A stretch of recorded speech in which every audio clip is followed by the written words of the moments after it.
Good morning, good afternoon. Thank you for joining us for our webinar on getting started with a municipal climate risk assessment and adaptation planning. My name is Anta. I'll be your host today. I'm joined behind the scenes by my amazing colleagues Santiana, Mohamed Shami, and Sandrine Uzimana, working on the production side. Today's webinar will feature exciting panelists and resources to help at any stage of your journey.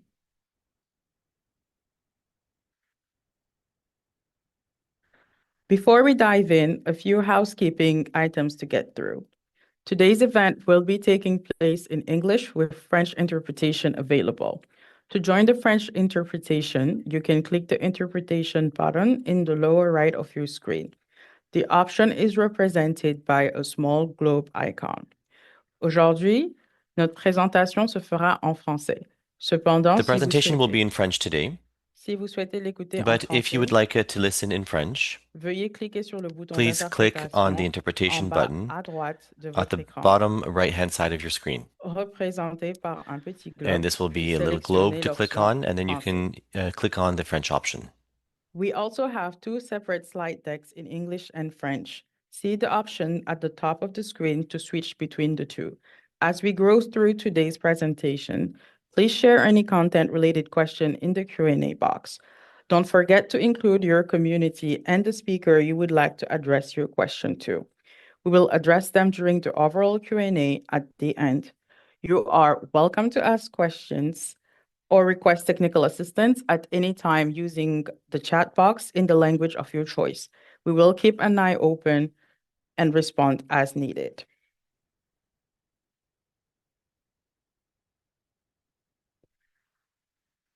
I am joining you today from Ottawa, the national capital. I would like to acknowledge that this land is the traditional territory of the Anishinaabe Algonquin Nation. We at FCM also recognize the contribution of Métis, Inuit, and all First Nations in shaping and strengthening this community in particular and our country as a whole. I am deeply grateful to live and work on this land, which I aim to help safeguard for the next generation. Please feel free to add what region or territory you're joining us from today. If you're unsure on the land you're joining us from, nativeland.ca is a wonderful resource to learn more. This webinar is offered through the Green Municipal Fund, GMF.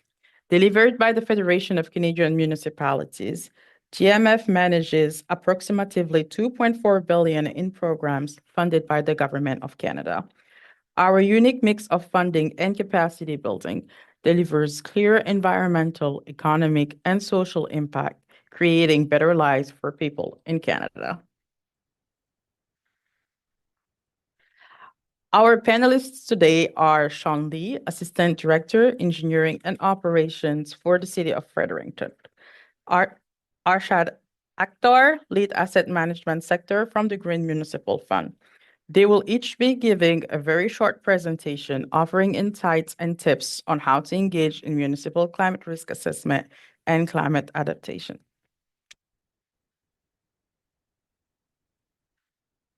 We will begin by exploring the process of conducting a climate risk assessment and adaptation. Before anything, we would love to get a sense of your understanding of a climate risk assessment and adaptation plan. Please take a moment to respond to this poll and rate your level of understanding on a scale from new to strong.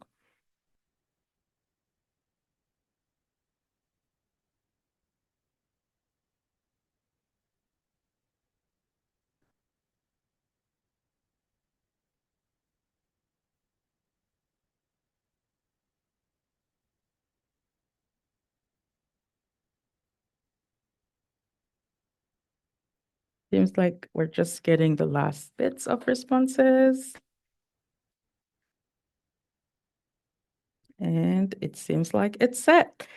So I am very happy and very excited to see that we do have a mix of knowledge in the room today with some people who are newer, some people who have a more basic and moderate explanation, and some with a surprising number, 18% are still very more advanced when it comes to their understanding. Thank you for sharing with us, and we do really appreciate you coming in today again.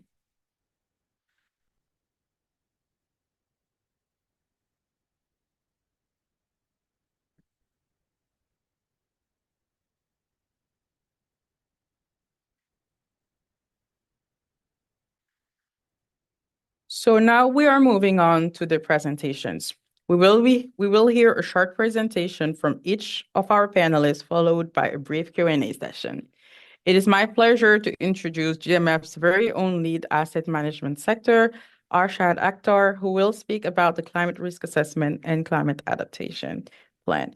Just a quick reminder to ask your questions to the Q&A box, indicated your community and the speaker you would like to address your questions to at any time during the session. Thank you very much. And now we are going to be passing it over to Arshad. Thank you, Anta. Hello, everyone. I'm glad that you're able to join us today. I'm going to be speaking to you about the climate risk assessment and adaptation plans and how you might be able to use one of our tools to help you along that process. The climate risk assessment and adaptation process can take months to even years, but I've only got 15 minutes to speak today, so I'm going to keep things very simple.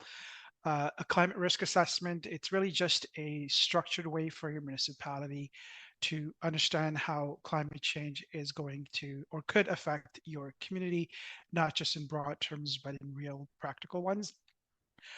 It helps you look at climate hazards like flooding, extreme heat, wildfires, erosion, and then to be able to connect them to the services and infrastructure that the communities rely on, things like your roads, your water systems, your emergency services.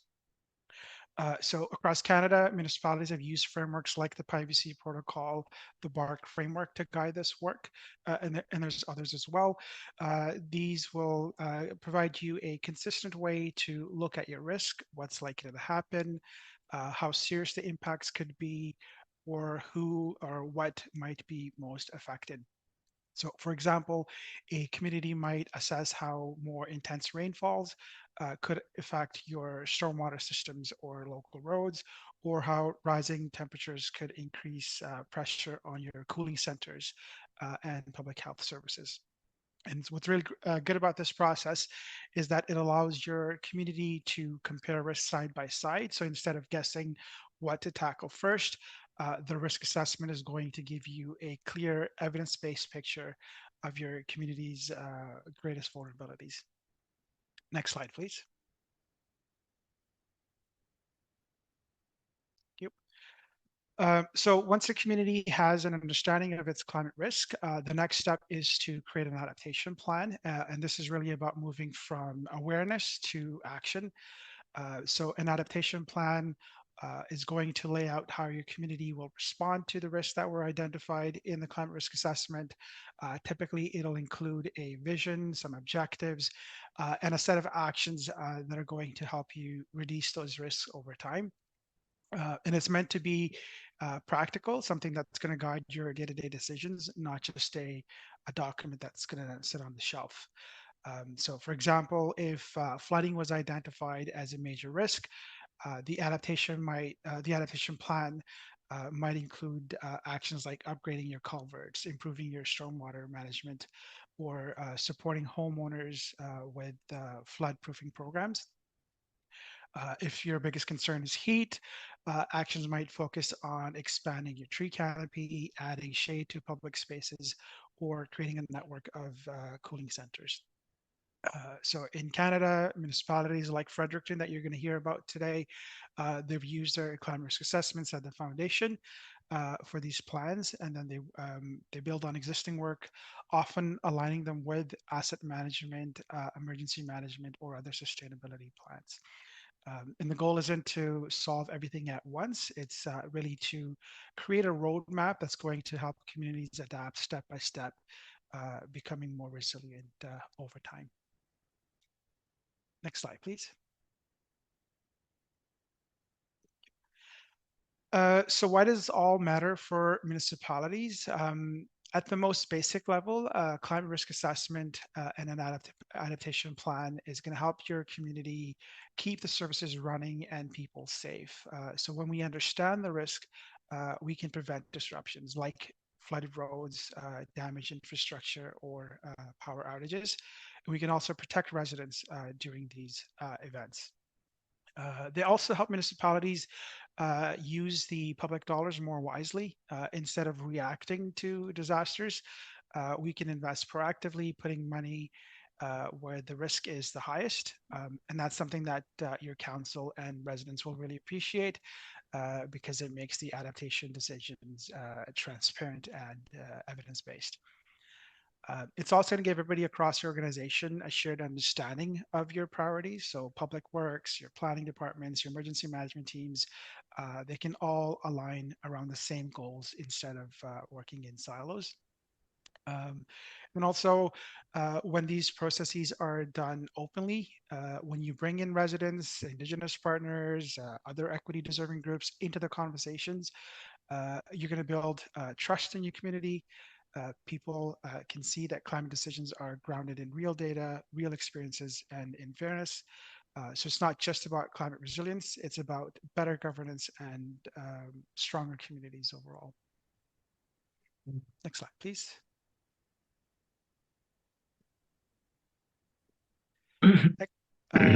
So equitable climate adaptation, it's important to remember that not everyone experiences climate impacts the same way. There may be some residents in your community that face greater risks simply because of where they live, the type of housing they're in, or their access to resources and support systems. For example, if you've got renters in a basement apartment, they're more vulnerable to flooding, or seniors living alone during a heat wave are going to be more affected by increased heat. And so if we continue to ignore those differences, we're at a risk of widening those existing inequities. And that's why taking an equity informed approach, or what we call reconciliation plus anti-racism, equity, and inclusion framework is so essential because both the risk assessment and the planning stages. So an equity informed climate risk assessment is going to help us see who is most at risk and why. It gives us a full picture, more accurate picture of the community vulnerabilities. And an equity informed adaptation plan is going to ensure those needs are considered and addressed so that the actions that we take are actually serving the whole community. So in practice, this means working with equity deserving groups, your Indigenous community members early on, not just consulting them at the end of the process.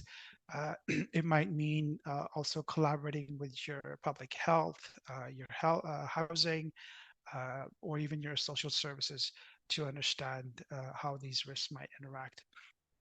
And really the goal should be, it's not just to be fair and equitable, but also to be effective. Because when adaptation measures protect the most vulnerable, they make the entire community more resilient. Next slide, please. Okay, so now that we've talked a little bit about what a climate risk assessment and adaptation plan are, we're going to be looking at a tool that municipalities can use to help with this process. So we developed the Climate Ready Communities Assessment Tool, or the CRC assessment tool. This is a comprehensive step-by-step tool that helps communities assess their progress on climate adaptation and identify what to do next. It was designed specifically for Canadian municipalities, but it can also be used by communities of practice, provincial, territorial associations, as well as our GMF partners, to really make the process very consistent and accessible. And it's not just an assessment tool, it's also a learning and guidance tools, because it is going to help you understand where you stand today, what capacity you already have, and what actions you can take to move forward. The idea is to make adaptation planning less overwhelming and provide a little bit of structure especially for some of the smaller or medium-sized municipalities that may not have the expertise in-house. Next slide, please. So there were a number of objectives when we were trying to build this tool. It was to really help municipalities understand, plan, and track their progress on climate adaptation. And the way that it does this is by breaking down the process into pillars and milestones, which show what effective adaptation looks like at different maturity levels. That way, whether you're just getting started or already implementing adaptation actions, the tool is going to give you a structured path forward. But it also helps you identify gaps and opportunities. So for example, maybe your municipality has good technical data, but limited engagement with the community, or maybe equity hasn't yet been integrated into your process. The tool is going to help surface those areas so you can make more informed decisions. Like I said, at every maturity level, it's going to offer guidance on next steps. So really, it's a self-assessment tool as well as a roadmap, helping municipalities become more climate resilient. Next slide, please. So as I mentioned, there are pillars in the assessment tool, and the second pillar, which is called risk and adaptation planning, is dedicated specifically to the climate risk assessment and adaptation planning process. And the steps of those two pieces are presented in the tool as 4 different milestones. These milestones walk you through preparing, setting the foundation, identifying climate impacts, analyzing risk, and then developing an adaptation plan. In the next 4 slides, we're going to walk through each of those 4 steps or milestones. Next slide, please. So so the first milestone, it's milestone 5 in the tool, is really about setting the groundwork for everything that's going to follow. So at this stage, it's going to focus on organizing your process, your people, your data, so your climate risk assessment and adaptation plan have a solid foundation. So it'll start with defining your scope, like which service areas or departments are going to be involved, what's the time horizon that you're looking at, and what kind of hazards that you're going to focus on. Once you've done that, you're going to look at your baseline data. So things like climate projection data, your service disruption records, any asset information, for example, your basic inventory of assets. And it's okay if the data isn't perfect or if it's not complete. For each of these milestones of the assessment tool, we developed tip sheets. And Anta, if you could please share the link to these tip sheets. So on the tip sheet for milestone 5, it'll remind you that you should not wait for the perfect data. You want to start with whatever you've got, and then you want to build that over time. So this milestone also emphasizes forming a cross-department team. So bringing people together from the planning, your engineering, your emergency management, and also finance early on to make sure that climate risks are understood across the entire organization. And then also it's about setting up your governance structure and engagement plan. So that's going to include identifying champions if you have any, getting the support from your leadership, and thinking ahead on how you're going to engage with your community and equity deserving groups throughout the process. So in short, milestone 5 is really about getting organized, gathering what you have, and setting up the right people and processes before you dive into the technical work. Next slide, please. So the next milestone is where we move from understanding the hazards to understanding their impacts. So in other words, connecting what is happening in climate to what it means for people, your services, as well as infrastructure. So this is going to involve using climate projections and your local data to identify which hazards are changing in your area. So flooding, extreme heat, wildfire smoke, freeze-thaw cycles, all of those things. And then you would map out how those hazards could affect different service areas and community members. And a key part of this process is to develop impact statements. So an example might be heavier rainfall could lead to culvert failures or road washouts, or hotter summers could lead to more health emergencies amongst seniors. So these statements make the risks tangible and easier to discuss across the different departments. And it's also important to apply that equity lens at this stage. In the tip sheet for this milestone, milestone six, it's really going to emphasize that impacts are often felt differently across communities, and sometimes the people that are most affected are the least represented in technical data. Engaging frontline staff, residents, and equity deserving groups early on is going to help you capture those lived experiences alongside the technical analysis. So for instance, city might learn that during heat waves, residents in older apartment buildings face higher indoor temperatures because of poor ventilation. So that's a real impact that might not show up in climate models, but matters for the community's well-being. And to summarize, this milestone is about bringing the data and local experiences together to create a clear, complete picture of how climate change could affect your community. Next slide, please.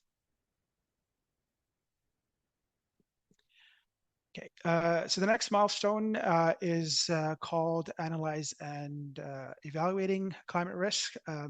So this is where we start to analyze and evaluate all of the impacts identified earlier to figure out which ones are posing the greatest risk to your community. So this is going to involve assessing each impact based on its likelihood. So how likely is it going to happen? And its consequences. So what the effect would be if it did happen. Many municipalities use a simple matrix or a risk scoring system, which makes it very easy to compare the risk side by side. So when you do this analysis, it's important to consider not just infrastructure, but also community impacts. So how these affect people, especially those who may be more vulnerable. The tip sheet, milestone 7 tip sheet, emphasizes both keeping an equity lens throughout this process so that the final picture reflects both technical and social realities. So for example, flooding might have a moderate risk score for road infrastructure, but a high risk for renters in basement apartments or for emergency services that struggle to access certain areas during storms. So balancing those perspectives gives you a much clearer sense of the overall community risk. Another key point from the tip sheet is about finding balance. So using technical expertise while also involving other departments and community voices. That combination produces the results that are going to be more credible, they're going to be more trusted, they're going to be more defendable. Once you've gone through this analysis, you've ended up with a prioritized list of risk, and that's what's going to set us up for the next step, which is developing your adaptation plan. Next slide, please. Okay, so this is milestone 8 in the assessment tool, and this is where everything that we've done so far comes together into the adaptation plan. Essentially a roadmap on for how your municipality is going to respond to those prioritized risks. At this stage, the focus shifts from analysis to action. You're probably going to be defining a clear vision for what climate resilience looks like in your community. You're going to be setting objectives that are going to be guiding you and how you're going to get there. After that, you're going to identify and organize your adaptation actions based on your risk results and community input.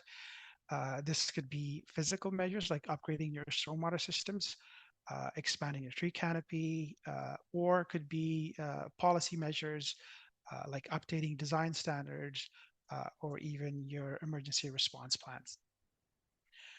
The tip sheet for milestone 8 does emphasize making the plan practical and actionable. So really focusing on what's feasible and impactful, not just building a list of wish lists. We don't want it to get stuck in the planning phase. You want to have a plan that's easy to implement. Some communities will align their adaptation actions with existing capital projects, which makes implementation a lot easier and more cost effective as well. An equity-informed adaptation plan is also going to ensure that these actions address the needs of those that are most at risk, so that the outcomes are really truly serving the whole of the community. And this step or this milestone is also about maintaining momentum. So it should be looked at as a one-time project. It's an ongoing process. Each year, municipalities should be looking at what's worked and to build on that, learn from what's worked, and take the next step to becoming more climate ready. That I think is all that I had to share with you today. And I think we're saving questions till the end. So I'm going to hand it back to you, Anta. Amazing. Thank you so much, Arshad. Really has appreciated your segment. Very informative and definitely food for thoughts. So before we hand it over to Sean, we would love to test your knowledge about the amazing information that has just been shared. If you could please take a moment to respond to the quiz and indicate the most important step or steps in municipal adaptation planning. So I am seeing that answers are coming in. Just giving in a little bit more time to people so that everybody can express and share. Don't be shy. Okay. And the last answers are coming in.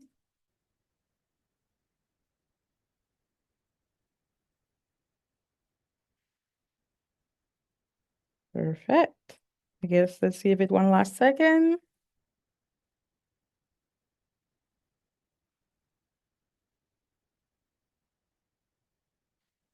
Amazing. So, the correct answer is actually all of the above are equally important. And the breakdown is that 78% actually did share the right answer. So we're very happy to see that it has been understood. The other percentage of people also did provide valuable answers. So all in the above, everybody is right, but the right answer is all of the above are equally important.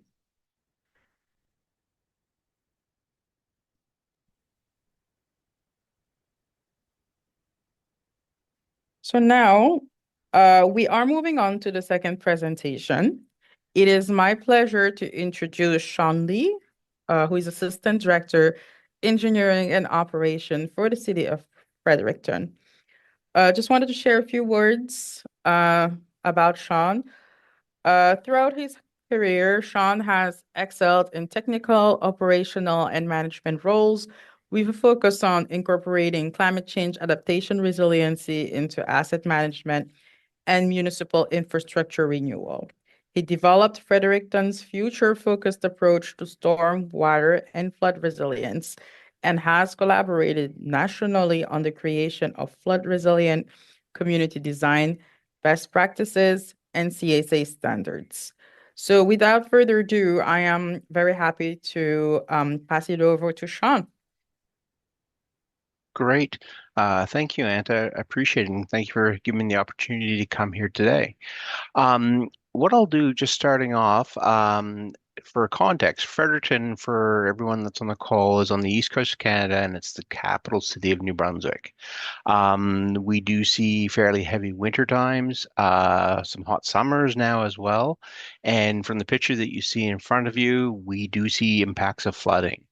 So the city itself has a population of about 100,000 people. And when we look at our overall risk, we would look at probably water and heat as our two major risks that we deal with. Next slide, please.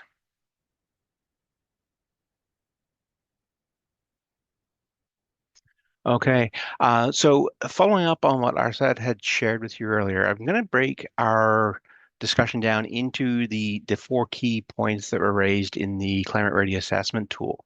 We have been working on climate change adaptation for probably the last 30 years. And one of the things I'd say about climate adaptation is it's not a one project and you're done type thing. Each year as we do our work, we're getting more resilient and improving Fredericton's resilience, but there really is no finish point. And I would be very, very hesitant to say we have made ourselves flood proof on something or fireproof, but we have made ourselves more resilient each year. So just following up on the previous presentation, I'll break this into the four sections that you see on the screen right here. So preparing and establishing the foundation for a climate adaptation plan, identifying your key climate impacts, analyzing and evaluating climate risks, and then developing the adaptation plan itself. Next slide, please. Okay, so for Fredericton, and to be honest, I wish I had the guide that Arsad has shared with you earlier.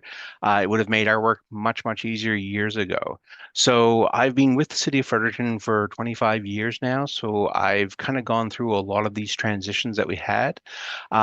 So first thing that you need to know is what do you own and what are you responsible for? What do your residents feel that you're responsible for? So as cities of all different sizes, your portfolio may be quite different.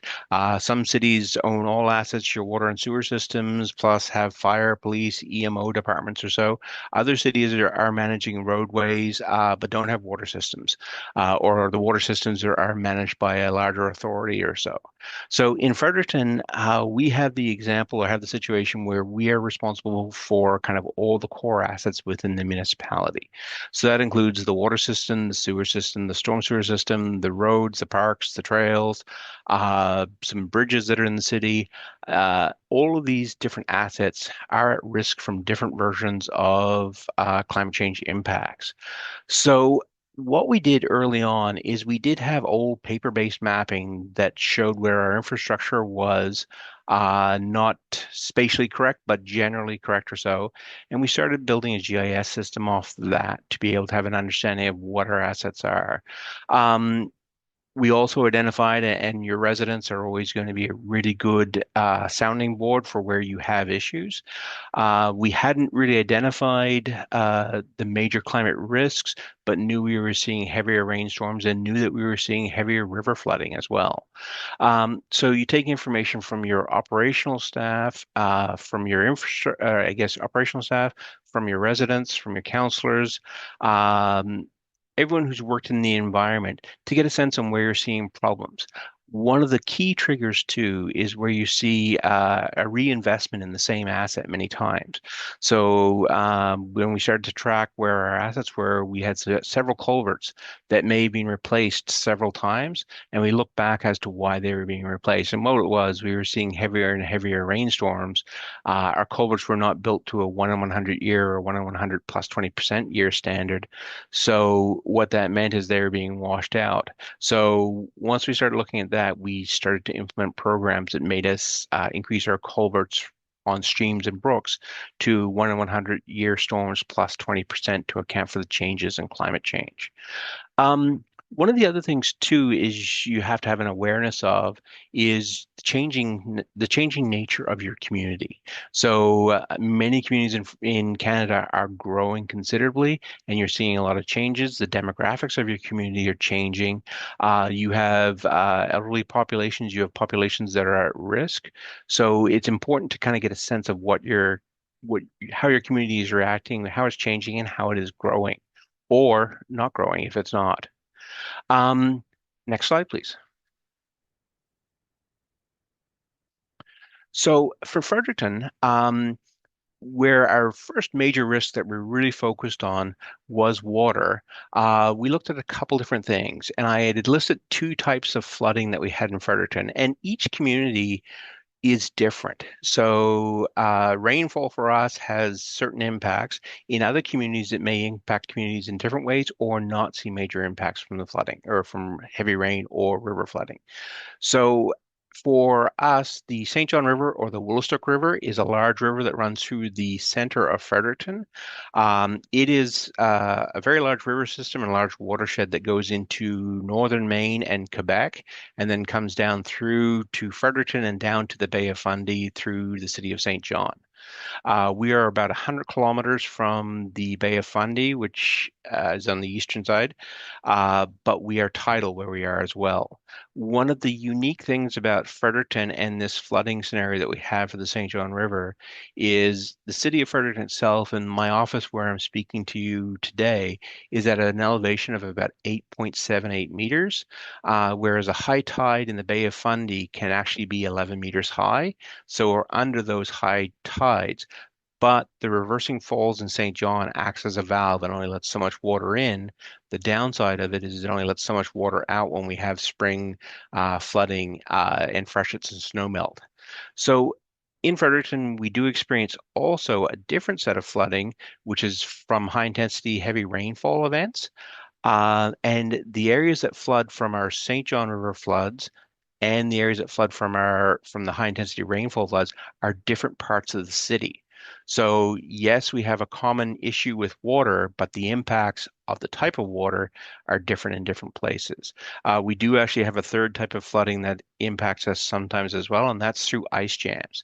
We have a secondary river called the Nashwauk River that comes into the St. John River within the city boundaries, and it is prone to ice jams at certain times of year, different than the regular river flooding or St. John River flooding, but it can cause different impacts in a different area again.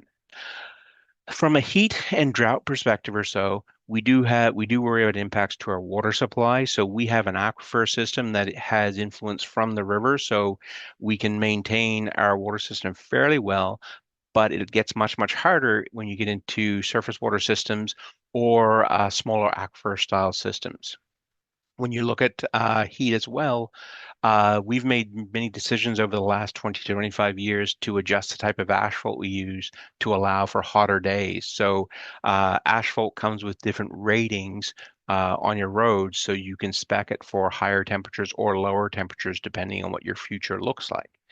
Another thing is your trees, your fields, how you are creating your public spaces, how you shade them, how you provide water for them, or misting or cooling stations for them, all are different than they would have been in the past.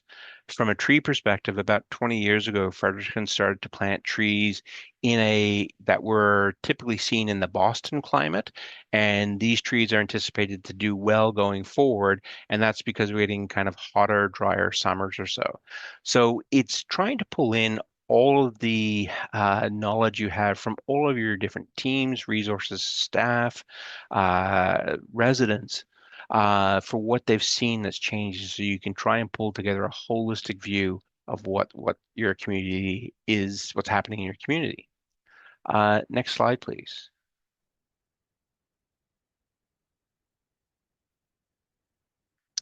So the next step then, once you've identified a number of issues in your community, looking at your impacts from and climate hazards. For this, what we did is we tried to find the best information that we could. So this was, in our situation, this was reaching out to provincial and federal governments for any of the IPCC issue or IPCC records, but trying to reach out to whoever has the best information. That information is generally for larger regions. There are some breakdowns that get closer to where your community is, but it is important to try and right size that information to your community. So we have seen some flood forecast models that are on the global level that share a much dire situation for Fredericton than what we are actually experiencing, even with sea level rise. And something that was beneficial to us is the provincial government did a very complex and strategic flood model for the St. John River or Willistoke River in Fredericton. So that gave us the ability to project forward to what a 1 in 100-year flood would look like in 2100. So I think the key part here is you do try to apply the data that you get for your area. And depending where you are, even in the province of New Brunswick, which is not a large province, you can see quite a bit of change between the different regions of the province. And just the images on the right, I'll just share with you what this is. So this is a artwork installation that's on our riverfront system. It's called Watermark. And the kind of large pole that's in the middle is a flood marker, and the other ones are elevation markers, which give you the elevation of the floods that we've had in the past. And if you go almost to the very top of that middle copper pole, that's the flood level we had in 1936, which is about 10 to 12 feet off the ground. The reason for this artwork was to help remind people in between larger flood scenarios. So we had a major flood in 1973, one in 2008, 2018, and 2019. What we found is 5 years after the 2008 flood, people were very quick to forget how high the floodwaters had been. So this is a piece that's very front and center that allows people to connect to see what the heights were. So it's trying to remind people not to forget and not to take the river itself for granted. The river flooding that we see in Fredericton is not something we can stop. So instead, we try to find ways to work with it and make ourselves more resilient by avoidance of certain areas, or by raising roads up or keeping key areas open. Next slide, please.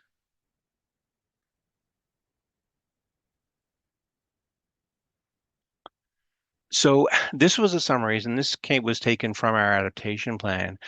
Essentially, was the threats or the climate risks that came to Fredericton itself. So we will update this again when we do a new version of our adaptation plan, but gave us a snapshot of what to expect. And this is really important for us to understand because the impacts have cause different issues for different groups. For a roadway group, it does mean maybe hotter asphalt. For a stormwater group or people managing storm sewer systems, it may mean that they need larger pipes or need to better control the inlets into their pipes or so.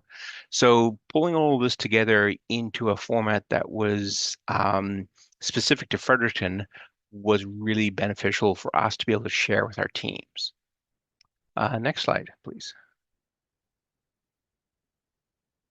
Okay, so the next part is being able to analyze and then prioritize your risks overall.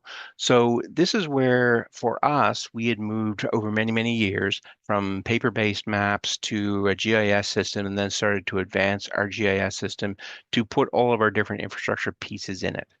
That helped us from an asset management perspective, but it also helped us from a climate change risk perspective. So as we looked at the different flood levels for the St. John River, we were able to put that on our mapping to see where areas were impacted. We also were able to look at where high intensity rainfall events cause inundation flooding for us. We were able to look at solar mapping to see where solar potential was, but also where we potentially have hotspots. So it gave us the ability to see everything in one large place, which is critical in kind of future decision making and in prioritizing. Fredericton was established in 1785 as a city. A lot of our infrastructure and a lot of our core water and sewer infrastructure dates back to still in the 1800s. So we have many pipes that have exceeded the 100-year anticipated life for them.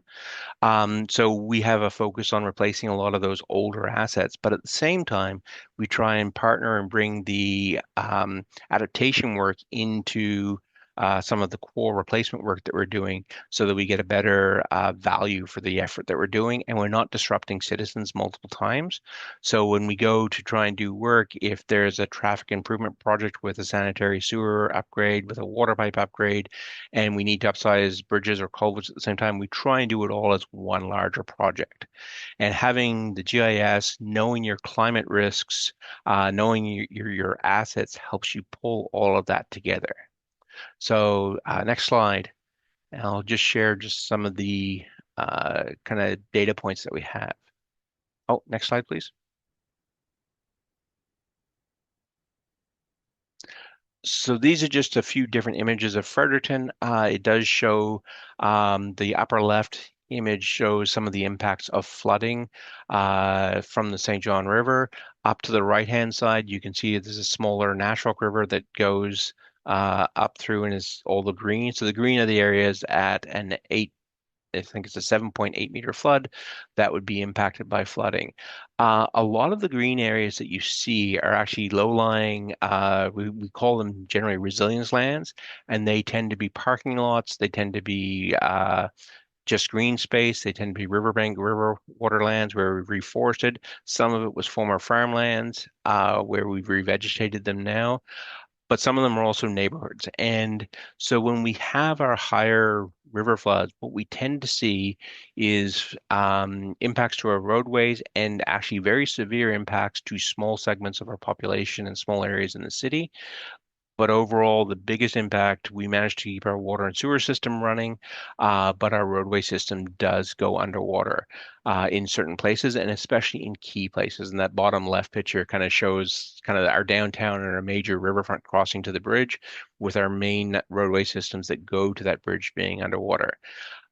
What that does for us, it basically makes the flood scenario in Fredericton, from a river flooding perspective, more of a hassle to get around and impactful to business, but is very impactful to a small group of people.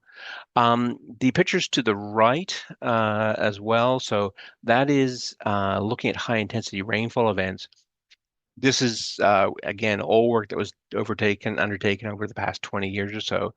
Those are kind of smaller watersheds within the city itself, and they would lead to streams and river crossing and bridges.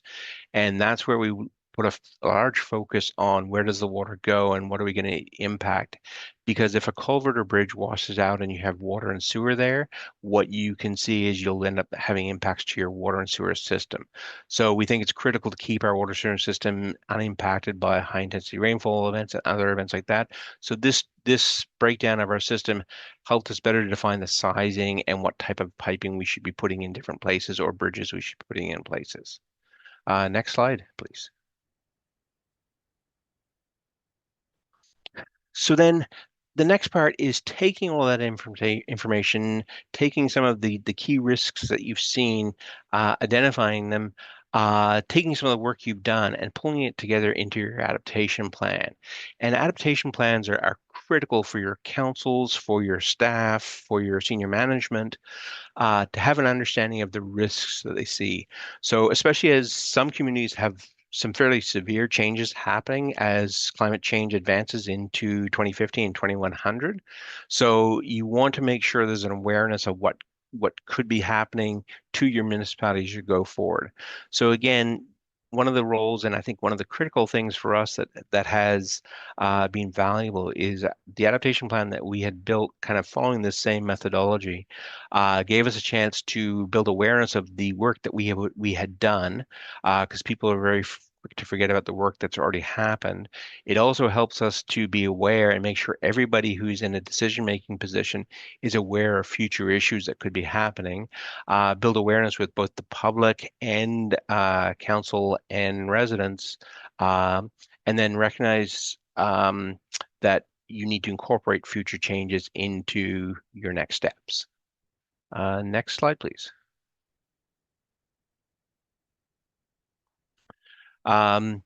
So overall, I think so. To develop your climate adaptation plan, you want to incorporate adaptation into your capital plans as well. So as your municipalities go forward and you're starting to replace your assets or extend your assets, you use the adaptation plan to identify risk and key issues in those areas to help make better decision making and more cost-effective use of taxpayer funding as well. One of the big things I would say is don't expect to solve all the problems at once. We have been working on very structuredly, in a structured way, worked on adaptation projects for really 30 years, and we aren't done yet. We will keep going forward. And when we look at some of the work we're doing, we're looking at it almost in a 30 to 40 year increment. So we would have roads that we're raising now to a certain elevation where the houses can still get to the road and access the road. But in future, probably 30 years from now, when we do another major rehabilitation on the road, we may actually raise it higher to keep continuity in traffic, with the expectations that our river flooding will go up in height as well. So overall, the goal is to become more resilient each year. Just for context, the two pictures that you see there on the right-hand side, you can see the size of the pipes that are going in. You can see the person sitting there. Just on the lower right-hand side is the old culvert that used to be there. It was installed in 1925. And for this project to meet the new 1 in 100 but plus 20% requirements for high intensity rainfall flows, we've actually tripled the size of the pipe that was there previously. So these are expensive projects, but they're important to do because then when our water and sewer system is secure after this. Next slide. I think that's the end. Thank you. So open to any questions. Amazing. Thank you so much, Sean. Again, very informative, and definitely have learned a lot and been inspired by the City of Fredericton adaptation efforts. We'll now move on to the question and answer section. To support the Q&A portion, I'm going to stop screen sharing, and we'll just ask the lovely questions you've put for us out live. So the first question is actually for Arshad. So under identifying climate impact the climate impact slide, one of the key steps included was developing impact statement. Can you elaborate more on what does an impact statement mean? Yeah. So an impact statement is a structured description that will explain how a particular climate hazard could impact a service, an asset, or a group of people. Typically, it's written in simple cause and effect format. So you would start off by mentioning what the hazard is, how it's going to impact your community, followed by the consequences. And the purpose of these is really to be able to turn technical information into something that your municipality can plan around with. So instead of saying flooding is increasing, these impact statements can help you break down what it really means for your community. So they can help you with providing more clarity, they can help you with prioritization, as well as being able to communicate these impacts to your internal staff and your community members. I'm not sure if it is a requirement within an adaptation plan, but I have seen them in a number of adaptation plans, and they're typically very short statements. Awesome. Thank you so much, Arshad. We'll now take a question from Trudy for Sean. Did you have a consultant help for parts of the work you did? If so, how was it divided up, and what tasks did they provide the best value for? So yes, we did have a consultant help in different components. So um, actually what we did a lot was internally we built staff capacity to help work on things a lot. So our own internal staff started to pull things forward piece by piece. And then when we were ready to build the adaptation plan, we did have a consultant pull the entire project together to do more consultation sessions because it was a more forward-looking document. So that pulled from our staff and pulled from other subject matter experts. And that was the primary focus of the third-party consultant, was to get that information pulled together in one larger document with the engagement pieces happening along with it. What made our ability to build an adaptation plan a little bit easier was, again, kind of investing in our staff so that they could advance their knowledge and be kind of knowledgeable in their areas. Awesome. Thank you so much. We are almost running on to the very end of it, so we'll unfortunately just have room for one more question. And any more questions will be taken up, and then we'll try to reach out to you to share the answer. I'm sure Sean and Arshad will be very happy to share their input. I'm just going to take one more from Nilufar. Can you provide maybe, Sean, more examples of how climate change adaptation was incorporated into capital projects? Yep. So I can speak to a couple projects that we're doing right now and have just finished up. So Fredericton has two kind of city center pieces or business improvement areas. One is on our north side called Main Street. What we are doing there is we have a large project that's been going on for the last 3 months. It has another month and a half to go until it's done. The key climate change component of it was the replacement of a 1911 bridge that was upsized and actually tripled in size, transferred to an open bottom culvert structure so that it would have fish passage. At the same time, we were replacing our old end of life water and sewer, upsizing the storm sewer, and then also doing a public realm improvement project with lighting benches, new sidewalks and curbs or so for the business district as well. So we combined three or four primary focuses into one project to advance it all. As a business area, it's very susceptible, very concerned about closures and delays. So we're trying to do all the work in one shot so that we don't impact that area again for years to come.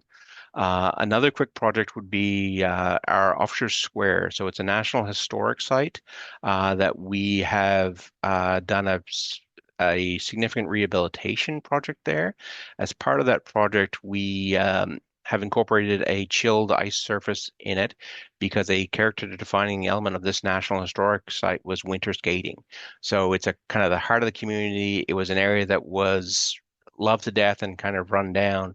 So we rehabilitated the historical components of it, but at the same time we raised the site up so it was less susceptible to flooding overall.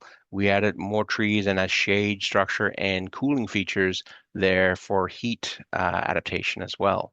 So what started out as a public space, public realm project morphed into also an adaptation project from flooding and heat issues.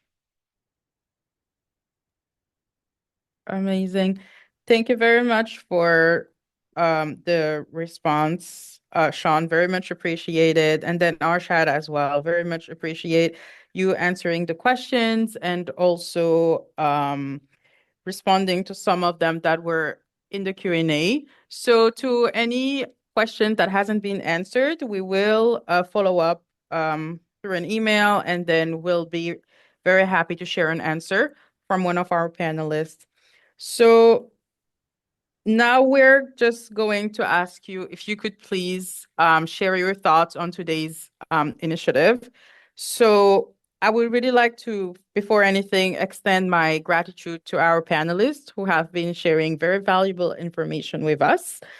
And the survey poll should be now showing on your screen.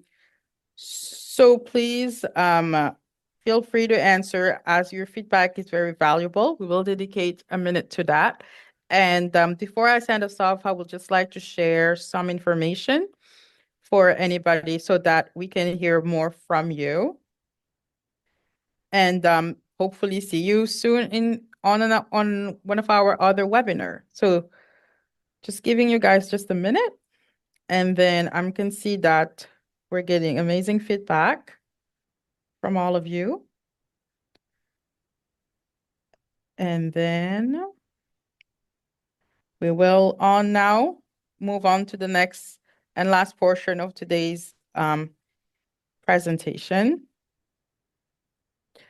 So thank you everyone for joining us today and for having shared your feedback. We want to also express a big heartfelt thank you to our amazing panelists again. If you would like to stay connected with us, here are a few ways you can reach us. Subscribe to FCM Connect, visit LLCA's website, contact our outreach team by email or by telephone. Somebody will be there very happy to support. And then, as I mentioned at the very beginning, this initiative is part of GMF's regular webinar series. So we invite you to use the QR code on the screen or the link shared in the chat to register for our next session, which will be on advancing climate goals with organic waste to energy. This webinar, just like this one, will be delivered in English with French simultaneous interpretation available. So on behalf of the entire GMF team and everybody who's been producing on the back end, I would really like to express my sincere gratitude. Thank you for joining us today. Thank you again to our amazing panelists, and we do have you have a good rest of your day, and that your journey just keep prospering. Thank you very much.